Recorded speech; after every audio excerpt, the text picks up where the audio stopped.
Now, sir, I know that this plan has just started and it is perhaps too early for us to say anything about it. But we have before us the experience of the 9 5 year plan. Sir, we had been told that due importance would be attached, not merely in words but by practical steps, to the public sector.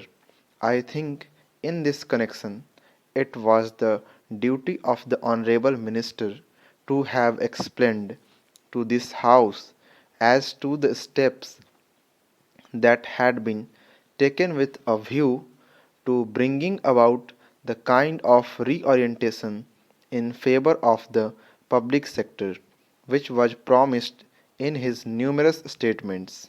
But I find that that is completely missing from his speech, except that a pious wish has been expressed with regard to this particular sector of our industry. Para.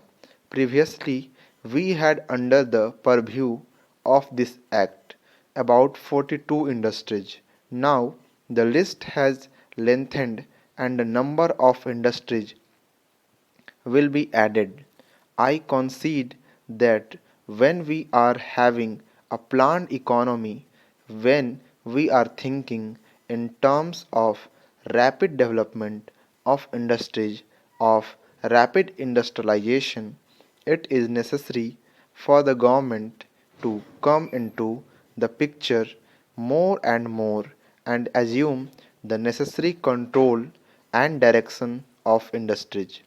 I am not opposed to it at all. On the contrary, I would like them to vigorously act in this manner. But that is not enough. We must examine as to whether the direction, regulation, or whether you call it, is on the right lines, how it has worked. We have got such general statements from the ministers that they do not throw much light for us laymen on the matter. I wish that when such measures are brought before the House, a kind of white paper or whatever you call it is circulated among the members. You do not expect that we laymen in this house would easily understand these things until and unless we have some opportunities of studying the relevant data and the material on the subject. We have been denied those opportunities, and I regret that we have been so denied. I know that in this respect, honorable members who come from big business or the business world would be in somewhat advantageous position because they are familiar with the working of this act in a way which would enable them to speak more effectively. Para. Now, let us see how this was worked. I know that when this measure was worked, first brought before the House several years ago, there was much opposition to it, which came not from the public but from certain business interests. They did not like any kind of government interference in industry. They believed in a kind of laissez faire in this matter, and they thought that if the government came into the picture, their interests would suffer. Naturally, they were openly hostile to these kinds of powers for the government, but that was not the view of the country.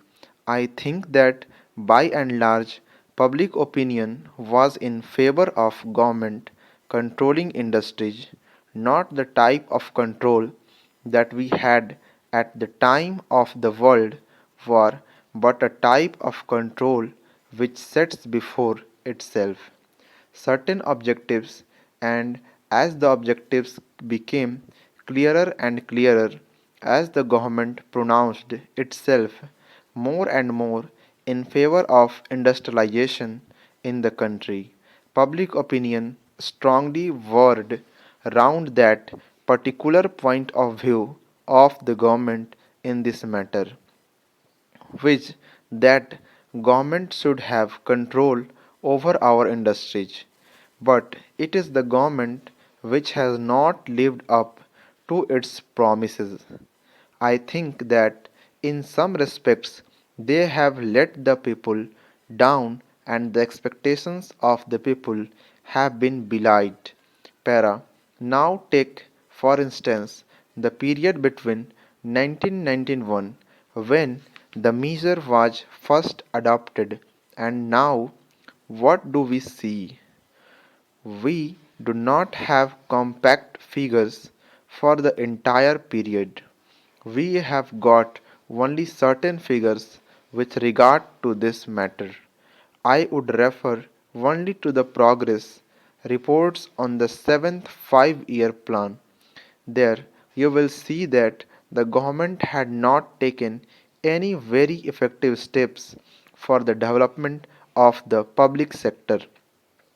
It is true that certain steel mills got going under the seventh 5 year plan and more will be started under the eighth plan. But if you look at the picture, you will find that the public sector was considered to be a secondary matter. It was the private sector which got all the attention and assistance of the government. I am not at all suggesting that government was totally unmindful of the public sector. What I am saying is that when the government entered into the picture, it did not give to the public sector the attention that it deserved.